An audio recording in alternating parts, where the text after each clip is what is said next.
फिर मैंने आपको बताया था reflect and learn from mistakes, गलतियों से सीखें और आत्मविश्लेषण करें। नियमित रूप से अपनी प्रगति की समीक्षा करें। जो भी आपने डेवलपमेंट लिया, जो भी आपकी प्रोग्रेस है, उसको समय समय पे चेक करिए। ऐसा नहीं है कि सिर्फ प्रोग्रेस हो रही है, कोई उसको मेजर नहीं कर रहा, कोई इस पे ध्यान नहीं दे रहा, कोई इसकी समीक्षा नहीं कर रहा। आपको वो समीक्षा करनी है और उन स्थितियों पर विचार करें जहां आपने आत्मनियंत्रण में संघर्ष किया, जहां कहीं भी आपने सेल्फ कंट्रोल खो दिया या सेल्फ कंट्रोल करने में आपको परेशानी आ रही थी। उन सिचुएशंस को पहचानिए। वो सिचुएशन पहचानने पे ही, उनका विश्लेषण करने पे ही आप जान पाएंगे वो कौन से कारक हैं जिनकी वजह से आप सेल्फ कंट्रोल नहीं रख पाए।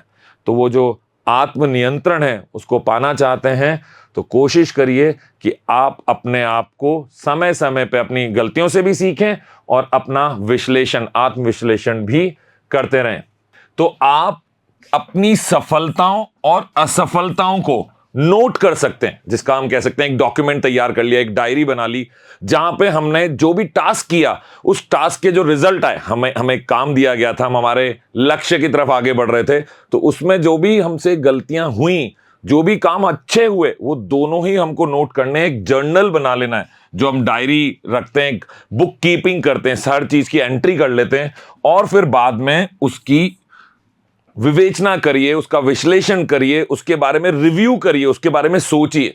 जब आप उसके बारे में गहराई से सोचेंगे कि गलतियां हुई तो क्यों हुई, और कोई चीज सही हुई तो उसके करने के पीछे आपके कौन से प्रयास काम कर गए, सही काम हुआ ना, तो उसके लिए आपने प्रयास लगाए थे, तो वो प्रयास भी आप आइडेंटिफाई करिए, जिससे कि हम बार बार उसी तरीके से प्रयास करें और हमारा काम सही होने लगे। तो सबसे खास बात क्या है अपनी गलतियों से सीखने के लिए? आपको पता होना चाहिए, नोटिस में होनी चाहिए, आपकी नजर में होनी चाहिए कि आप कौन सी गलतियां कर रहे हैं और उन गलतियों को अगली बार नहीं करना। तो पहले गलती को नोट करिए। यह आपको सेल्फ कंट्रोल बढ़ाने में हेल्प करेगा। ये वो कारण थे जो आपके सेल्फ कंट्रोल को, आत्मनियंत्रण को कम कर रहे थे। तो अगर आपने उसको मेंटेन कर लिया, आइडेंटिफाई कर लिया, पहचान लिया अपनी गलतियों को और बराबर नोट करते रहे, और आप देख रहे हैं कि कोई गलती आपसे बार बार हो रही है, उस पर आपको फोकस करना है। देखिए, जब भी कोई काम करेंगे तो गलती हो जाना जाहिर सी बात है, बिल्कुल नॉर्मल है, सबसे होती है, हर एक एक्सपर्ट से भी गलती होती है। लेकिन आप बार बार वही गलती कर रहे हैं तो वो गलती नहीं है, मैं तो उसे आदतन अपराधी जैसी एक श्रेणी में रखूंगा। मतलब आप उसको वैसे मत समझिए कि मैं आपको अपराधी कह रहा हूं, पर समझने की कोशिश करिए कि आप खुद के अगेंस्ट, खुद के खिलाफ अपराध कर रहे हैं बार बार वो गलती करके, क्योंकि परिणाम भी तो बार बार गलत आ रहे हैं उससे। अब अगर हम बात करें कि सेल्फ कंट्रोल को कैसे ठीक किया जा सकता है, उदाहरण तो हमने कई सारे लिए, लेकिन किन बातों को आपको अपनाना चाहिए, तो वो मैं विधियां आपको बताने वाला हूं। वो आपको सेल्फ कंट्रोल के प्रैक्टिकल टिप्स आपको देने वाला हूं। सबसे पहले क्या करना है, जब भी कोई बात होती है, मान लीजिए आपके मन मुताबिक बात नहीं हुई, तो उस समय में आप थोड़ा सा किसी भी स्थिति में आने से पहले इंपल्सिव होने से, मतलब उत्तेजित होने से या आवेग में, आवेश में आने से पहले थोड़ा सा समय लें। चाहे वो अच्छी बात हो, चाहे वो बुरी बात हो, आपको कोई निर्णय भी लेना है, बहुत खुश हैं और आप चाहते हैं कि मैं ये कर देता हूं खटाखट, ऐसी स्थिति में भी उस काम को करने से पहले थोड़ा सा समय लें। मैं ये नहीं कह रहा हूं कि काम को डिले कर दें, उसे लटका दें, लेकिन थोड़ा सा समय लेना आवश्यक है। किसी भी आवेग में पड़ने से पहले प्रतीक्षा का अभ्यास करें, थोड़ा सा वेट करें, थोड़ा सा धैर्य रखें, और जब आप ऐसा करेंगे तो आपका सेल्फ कंट्रोल इंक्रीज होगा। उदाहरण के तौर पे अगर मैं आपसे बात करूं, तो मान लीजिए आपको कुछ खरीदना है, आपको कैमरा खरीदना है, आपको फोन खरीदना है, नए जूते खरीदने, कोई भी ऐसा खर्चा जो आपको लगता है आपको करना है। क्यों? क्योंकि तुरंत आपको लगा कि नहीं, मुझे इस चीज की कमी हो रही है, मैं अपने फोन से अच्छी रिकॉर्डिंग नहीं कर पा रहा हूं, मुझे तो बढ़िया कैमरा चाहिए। लीजिए, अगर जरूरत है तो आपको पैसा खर्च करना चाहिए। लेकिन जब भी आपकी खरीदने की ऐसी कोई इच्छा हो, तो तकरीबन 24 घंटे, हम बोलते हैं 1 दिन 2 दिन मैक्सिमम, आप प्रतीक्षा करें। सोचें क्या आपको उसकी सच में जरूरत है, उस बारे में रिसर्च करें। जो भी खरीदना चाहते हैं उसके बारे में ढूंढें कि कितने रुपए में आपको वो सामान मिलेगा। ये तो एक खरीदने का मात्र उदाहरण है। कोई भी कार्य करने से पहले जब आप उत्तेजित होकर कर रहे हैं, जिसके कारण आप ना तुरंत एक निर्णय लेना चाहते हैं, उस तुरंत निर्णय से थोड़ा सा पहले आप अपने आप को समय दीजिए, उस निर्णय पे दोबारा सोचिए, करिए वो काम करना है तो, लेकिन थोड़ा सा रुक के करिए, थोड़ा धैर्य रख के करिए। यह आपको सेल्फ कंट्रोल बढ़ाने में, खुद पर नियंत्रण, जिसको हम बोल रहे हैं ना आत्मनियंत्रण, इसको बढ़ाने में मदद करेगा। अगर मैं सेल्फ कंट्रोल की बात करूं तो हमेशा सकारात्मक रहिए। देखिए बड़ी सिंपल सी बात है, जब भी कोई चीज हमारे मुताबिक नहीं होगी, मेरे मन की नहीं होगी, मेरे अगेंस्ट होगी, मेरे खिलाफ जाके कोई चीज होगी, तो उस समय में मेरा थोड़ा सा परेशान हो जाना, थोड़ा दुखी हो जाना, नकारात्मक विचारों से घिर जाना स्वाभाविक सी बात है। लेकिन यही वो समय है जब आप अपने आप को संभालें और खुद को सकारात्मक बनाएं। तो हमेशा इस प्रयास में रहिए कि आप अपने आप को सकारात्मक बनाते रहें। अदरवाइज क्या होगा, अन्यथा आप उस नकारात्मकता की वजह से अपने ऊपर विश्वास खो देंगे। और सेल्फ कंट्रोल में, आत्मनियंत्रण में सबसे ज्यादा जरूरी चीज है आपका आत्मविश्वास। तो वो आत्मविश्वास भी बना रहे, एक सकारात्मक मानसिकता बनाए रखें और अपनी आत्मनियंत्रण को सुधारने की क्षमता पर विश्वास करें। खुद पे ट्रस्ट करिए। दूसरों पे तो हम बहुत विश्वास करते हैं, खुद पर भी विश्वास रखिए कि आप अगर किसी चीज को सुधारना चाहते हैं, खुद पे कंट्रोल लाना चाहते हैं, थोड़ी देर के लिए आपको वो जद्दोजहद होगी, वो झगड़ा खुद से लड़ना पड़ेगा, लेकिन अगर आपने थोड़ी देर के लिए वो नियंत्रण रखा तो आप देखिएगा वो आप सही निर्णय ले पाएंगे। तो आपका जो आत्मनियंत्रण सुधारने की एक क्षमता है, कैपेसिटी है, उस पर आप विश्वास भी करिए। उस विश्वास से वो आत्मनियंत्रण बढ़ने लगेगा। आगे हम बात करें, एक उदाहरण ले लेते हैं। कठिन समय में खुद को प्रोत्साहित करने के लिए सकारात्मक पुष्टि या सकारात्मक आत्मचर्चा का उपयोग करें। पॉजिटिव सेल्फ टॉक बोलते हैं इसको। सकारात्मक तरीके से बात कर रहे हैं, किससे कर रहे हैं? खुद से। खुद को ही बता रहे हैं मैं कर सकता हूं, मैं इस चीज पे कंट्रोल कर सकता हूं, मैं यहां पे ना कर सकता हूं, जहां ना करने की जरूरत है वहां ना कर सकता हूं, मैं इस चीज को खरीदने के लिए थोड़ा समय इंतजार कर सकता हूं, मैं और बेहतर कार्य करने के बाद ही सामने वाले से जाकर बात करूंगा। तो इस तरह से अगर आपने कंट्रोल कर लिया, खुद में सुधार कर लिया, तो आप सोच के चलिए कि कितनी सारी चीजें आप कंट्रोल में आ जाएंगी, खुद के नियंत्रण में आ जाएंगी। आप अपने मन मुताबिक निर्णय ले पाएंगे, दूसरों के मुताबिक, या वो कहते हैं ना समय के बहाव में नहीं बहेंगे। इसी तरीके से जब हम बात करते हैं practical tips for enhancing self control की, वो सारी छोटी छोटी बातें, वो तरीके जिनको आप अपना सकते हैं और आत्मनियंत्रण बता सकते हैं, तो उसमें एक खास पॉइंट आता है स्टे अकाउंटेबल। आप अपनी जवाबदेही तय करिए। इसको मैं बहुत जरूरी मानता हूं। आप इसको ऐसे समझिए कि मैं जो भी काम करता हूं या मेरे जीवन में जो भी घटना घटित होती है, उसकी अगर 100% जिम्मेदारी मैं ले लूं। समझने की कोशिश करिएगा। आप कहेंगे नहीं, गलती तो किसी और ने की थी, मैं कैसे 100% जिम्मेदारी लूंगा? लेकिन आप समझिए कि अगर आप अपने किए हुए किसी भी कार्य की या आपके जीवन में घटित होने वाली किसी भी बात की 100% जिम्मेदारी लेते हैं, तो इसका मतलब है आप ये मानते हैं कि जो भी आपके जीवन में बन रहा है, बिगड़ रहा है, उसके प्रति आप जिम्मेदार हैं, वो आपके कंट्रोल में है। आपने जब अपनी जवाबदेही मानी, अपनी जवाबदारी मानी, तो आपने अपने आप को सिचुएशन कंट्रोल में दिखाई, सिचुएशन अब खुद के। अब कुछ गलत हुआ है तो इसका मतलब वो भी आप ही ने किया था, वो भी आप ही के कंट्रोल की वजह से गलत हो गया। तो अब अपने ही कंट्रोल में उसको रखते हुए आप सही भी कर सकते हैं। इसको अंग्रेजी में कहते हैं कि अगर गलत को मैंने क्रिएट किया था, if I created something wrong, then I can recreate it. Uncreate करूंगा, पहले उस गलत को हटाऊंगा अपनी जगह से, उसको सही करने के प्रयास में पहले गलती को पहचानूंगा, फिर हटाऊंगा और फिर सही तरीके से काम करूंगा। तो ये सेल्फ कंट्रोल आपने खुद को दिया क्योंकि आपने अपनी जिम्मेदारी ली, अपनी जवाबदेही तय की। अपने लक्ष्यों को किसी विश्वसनीय मित्र या परिवार के सदस्य के साथ साझा करें।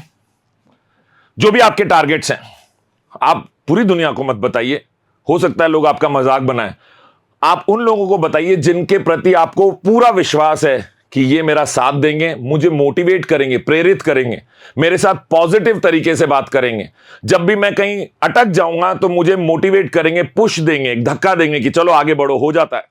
तो ऐसे किसी भी अपने के साथ अपने लक्ष्यों को साझा करिए, आपकी जवाबदेही बन जाएगी उनके प्रति। अब मैंने अपने एक मित्र को कह दिया कि मैं अगले 10 महीने में ये काम कंप्लीट कर लूंगा, ये प्रोजेक्ट कंप्लीट कर लूंगा। अब 2 महीने बाद वो मुझसे पूछ रहा है प्रोजेक्ट कैसा चल रहा है। अब मान लीजिए मैंने तो चालू ही नहीं किया काम, तो अब कहीं ना कहीं मेरे मन में है कि मैं उसको जवाबदेही हो गई। मेरा दोस्त मुझसे पूछता है, वो मुझसे समय समय पे उस चीज का अपडेट लेता है कि कितना काम हो गया, तो मेरी एक जवाबदेही है। जब ये जवाबदेही आप किसी के प्रति तय कर लेंगे, खुद के प्रति भी और दूसरे अपने किसी निकट के व्यक्ति के प्रति आप अपनी जवाबदेही तय करेंगे, तो वो आपको पुश देगा कि आप काम करें, और इस तरह से आप खुद को कंट्रोल कर पाएंगे। जो भी समय आप खराब कर रहे हैं उस समय को खराब करने से रोक पाएंगे। तो जब आपका जवाबदेही तय हो जाती है तो ये आपको आपका सेल्फ कंट्रोल बनाने में मदद करती है, आपको एक पुश देती है। जब बात चल रही है, एक उदाहरण के साथ अगर इसको समझें, अपनी प्रगति और चुनौतियों पर चर्चा करने के लिए अपने जवाबदेही भागीदार के साथ नियमित रूप से संपर्क करें। क्या करना चाहिए? जो भी आपकी जवाबदेही है, अब आपने जिससे शेयर किया था, ऐसा नहीं उसको बता दिया उसके बाद अब आप उससे ही बच रहे हैं, क्योंकि वो आपसे पूछेगा कितना काम हुआ, तुमने तो बोला था ये करके दिखाओगे। आप उससे समय समय पर मिलिए, उसे अपनी प्रोग्रेस के बारे में भी शेयर करिए, और वो भी आपसे पूछेगा तो इसका डर भी आपके मन में रहेगा कि मुझे कहीं ना कहीं इसको जवाब देना है, तो क्यों ना मैं काम करके ही जाऊं इससे मिलने के लिए। तो उससे मिलने का समय भी निरंतर तौर पर आप रखिए। जब बात चल रही है ऐसे क्या प्रैक्टिकल टिप्स हो सकते हैं जिससे कि हम सेल्फ कंट्रोल, आत्मनियंत्रण को बढ़ावा दे सकते हैं अपनी लाइफ में, तो क्या करना है? उन आदतों की पहचान करनी है जिनकी वजह से आपका नुकसान होता है, आप समय खराब करते हैं, आप समय को बिगाड़ते हैं, या आप मान लीजिए अपनी ऊर्जा खराब करते हैं, आपके नकारात्मक विचार भी आपकी ऊर्जा खराब करते हैं। इन सभी बुरी आदतों को पहचानिए और कोशिश करिए कि धीरे धीरे उन्हें आप अपनी लाइफ से हटा सकें, उन्हें समाप्त कर सकें। पहचानना ही तो जरूरी है। जब हम डॉक्टर के पास जाते हैं, डॉक्टर को बताते हैं कि डॉक्टर साहब मेरे पेट में परेशानी है, तो वो एनालाइज करते हैं, वो इन्वेस्टिगेट करने के लिए कुछ टेस्ट भी लिख देते हैं, फिर हम वो टेस्ट कराते हैं जाकर, फिर जब रिपोर्ट आती है वापस डॉक्टर से मिलते हैं। इस पूरे प्रोसेस में, इस पूरी प्रक्रिया में अभी तक तो सिर्फ ये पता चला है कि समस्या क्या है। डॉक्टर ने रिपोर्ट देखी, अब वो इलाज लिखेंगे। तो पहले हमें ये पता होना चाहिए कि प्रॉब्लम क्या है, और जब वो प्रॉब्लम्स पता चल जाएं, हमारी वो बुरी आदतें, गलत आदतें हमें पता चल जाएं जिनकी वजह से हम खुद पे कंट्रोल छोड़ देते हैं, हमें गुस्सा आता है, हमें परेशानी होती है, हमारे काम समय पे नहीं हो पाते हैं, इन सारी चीजों का पता चल जाने पे कोशिश करिए कि उन्हें कैसे समाप्त कर सकते हैं, इस पे काम किया जाए। जो आपके आत्मनियंत्रण को कमजोर कर रही थी आदतें, उनको खत्म करने के लिए हमको काम करना है।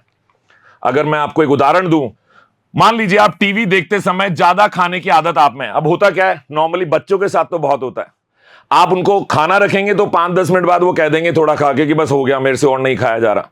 लेकिन यही खाना आप उनके सामने टीवी चला के रख दीजिए, फिर वो टीवी में मग्न है, फिर उनको पता ही नहीं चल रहा कि एक्चुअल जो खाना वो खा रहे हैं उसका स्वाद भी क्या है, और इस चक्कर में वो ज्यादा खा जाते हैं, क्योंकि उनको अपना टीवी सीरियल जो है, वो एपिसोड जो है वो खत्म करना है।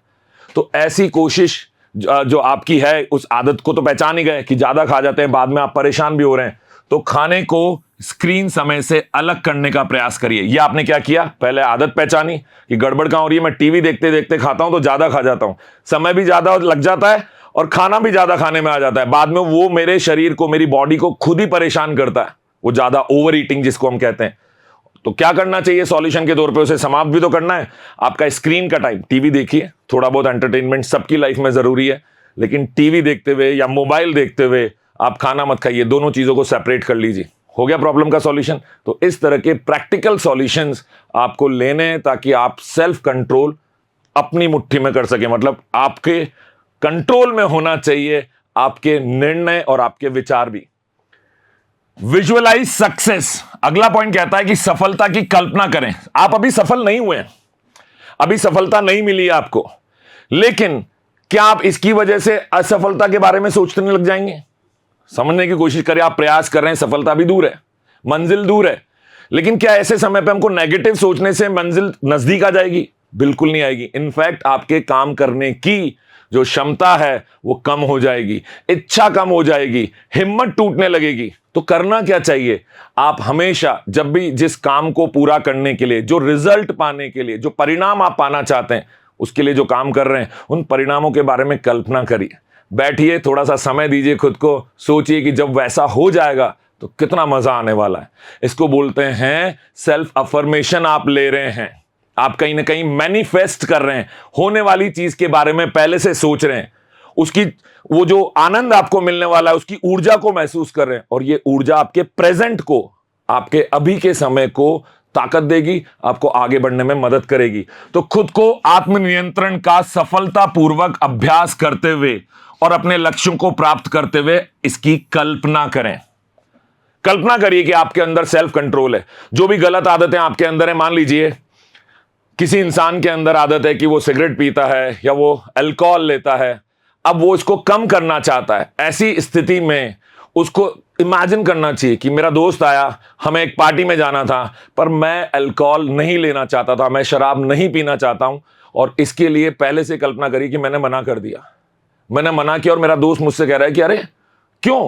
वो कह रहा है कि नहीं, मेरी इच्छा नहीं है, मैं कम करना चाहता हूं, मैं नहीं पीना चाहता हूं, मैं छोड़ना चाहता हूं। ऐसा आप जवाब दे रहे हैं, ऐसी कल्पना करिए आप। और जब आप ऐसी कल्पना करेंगे तो कहीं ना कहीं जब वास्तविक तौर पर ऐसी स्थिति आएगी तो आपका अवचेतन मन, सबकॉन्शियस माइंड, पावर याद है ना इसकी, ये आपको याद दिलाएगा कि ये मुझे नहीं करना है, मुझे छोड़ना है, मुझे मना करना है। या सिर्फ यही नहीं, किसी भी चीज में जहां आप समय खराब कर रहे हैं, दोस्तों के साथ घूमने निकल जाते हैं, आप ज्यादा समय तक सोते हैं, तो सोचिए, आप कल्पना करिए कि आप सुबह जल्दी उठ गए, आपने जल्दी उठ के कुछ एक्स्ट्रा काम किया, जो काम बहुत समय से पेंडिंग था, अटका हुआ था, वो निपटा दिया आपने।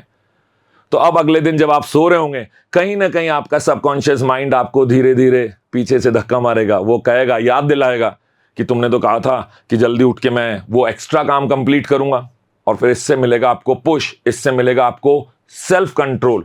तो आप कल्पना करिए कि आप अपने कंट्रोल में हैं, आप कल्पना करिए कि आपको अपने लक्ष्य प्राप्त हो गए हैं, आपके टारगेट्स अचीव हो रहे हैं, मिल रहा है सब कुछ जो आप चाह रहे हैं, उसके लिए आपने मेहनत की है इसीलिए मिल रहा है, पर मिल रहा है। जब ये कल्पना करेंगे तो सच में ऐसा होने लगेगा। आगे मैं आपसे बात करता हूं, इसका एक छोटा सा एग्जाम्पल और ले लेते हैं। हर दिन कुछ मिनट इस बात की कल्पना करिए। कैसे करें? बैठिए शांत जगह पे जहां पे आपको कोई डिस्टर्ब नहीं कर रहा।